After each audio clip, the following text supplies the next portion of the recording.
एई माटीर तैयारी कूलर को देखंतु वर्षा हवा पूर्वर जमिति ठंडा हवा आसे ठीक सेमिति ठंडा हवा एई कूलर रु आसे। आकु इलेक्ट्रिक रे चलै परिबे आ पावर कट हे गला परे बैटरी रे भी चलै परिबे। थरे यार नेचुरल कूलिंग सिस्टम पानी रे भिजी गला परे देह मन शांति हेला भली ठंडा हवा आसीबो। चालंतु देखिबा एई कूलर को आपण घरे तैयारी करिबा पई कोन कोन आवश्यक। ठीक एमिति दीटा प्लास्टिक ट्रे जहा कि प्लास्टिक दुकान रे मिल जिवो। किछि माटीर चाहा पीबा कप, इलेक्ट्रिक वायरिंग पाइप गोटे पीस नहीं गले हे जिवो। 555 डीसी मोटर आ ता संगरे फैन पात। एबे आरंभ करिबा खपरा कूलर केमिति तैयारी करा जिवो। गोटे फुट रो लंबा रे काटिथिबा 4 पीस वायरिंग पाइप को नेइथिबा गोटिए प्लास्टिक ट्रे रे 4 कोण रे काटिथिबा वायरिंग पाइप को सीधा खुंट भलिया ग्लू गन सहायता रे लगै देबा। ठीक एई परि भाबे आ ता परे नबा एमिति गोटे पीवीसी सीट जहा को कि मझी रे राउंड शेप रे गोल करी काटि देबा। जल्दी जल्दी मु याकू काटि दउची। आपण सेही समय रे वीडियो टी को लाइक किए करंतु।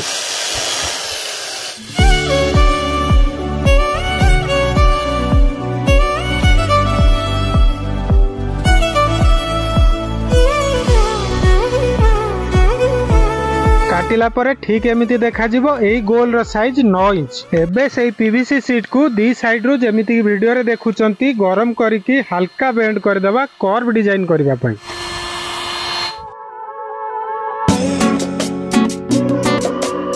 एई पीस टी को बनेइथिबा प्लास्टिक ट्रे आ पाइप रो फ्रेम रे लगै देबा। ठीक एई परि भाबे सेही सीट रो चारिपटे ग्लू गन लगाई कि फिक्स कर देबा।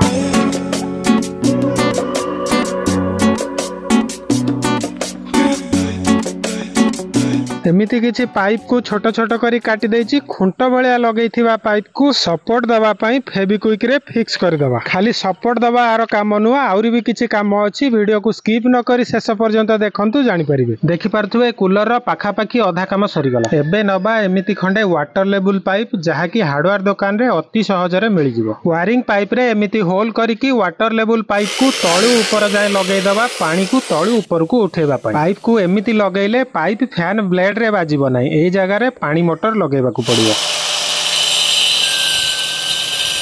नेइथिबा माटीर चाहा पीबा कप को ठीक एमिति काटिकी खपरा कर देबा।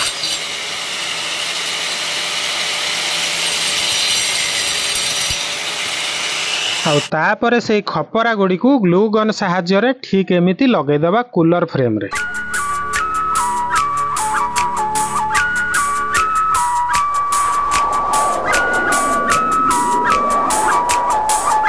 एही कूलर रे सबुठु कष्ट आउ समय नेउथिबा काम होउची एही खपरा गुडी को साइज करिकि लगैबा। थरे टिके परिश्रम करी आउ समय देई कूलर को बनै दियंतु। मार्केट रे मिलुथिबा कूलर आपनकु पसंद हेबो नै। माटीर खपरा गुडी को लगै देला परे जहार की लुक ठीक एमिति आसी जिवो। मोटर को लगैबा पई आगपटे एमिति पीवीसी सीट को काटिकि लगै देछि। आउ मोटर टी को क्लिप सहायता रे ठीक एमिति लगैबा को पड़िबो।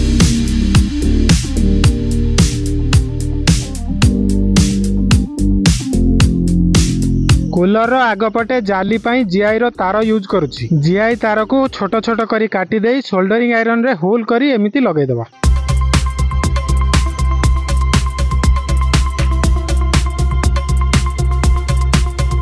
जीआई तार को प्लास रे काटिला बेले एई जगह रे काटिबे नाही। हार्ड तार को काटिबा पई पछपटे एमिति गोटे कटर दिया जाईची। एई पटे काटिकी लगै देले जाली कंप्लीट हे जिवो। ठीक एई परि भाबे जाली को कंप्लीट करिवा को पड़िबो। पानी मोटर चलीबा पई 5 वोल्ट दरकार। फैन मोटर चलीबा पई 12 वोल्ट दरकार। सेति पई 7805 वोल्टेज रेगुलेटर आईसी गोटे लगै देछि। फैन रो हवा केवल पछ आडू टाणीबा पई दी साइड को कवर करि देबा।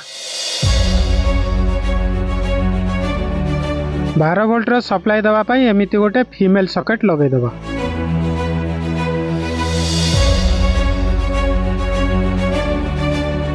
एयर थ्रू टिके कम हेले भी ठंडा जबरदस्त। जेते झाड़ रे थांतु या आगरे टिके ठिया हे गले झाड़ संगे संगे सुखी जिवो। देखि पारुथुए माटीर कप गुडी को बहुत भल से भिजी जाईची आ ठंडा ठंडा हवा दउची।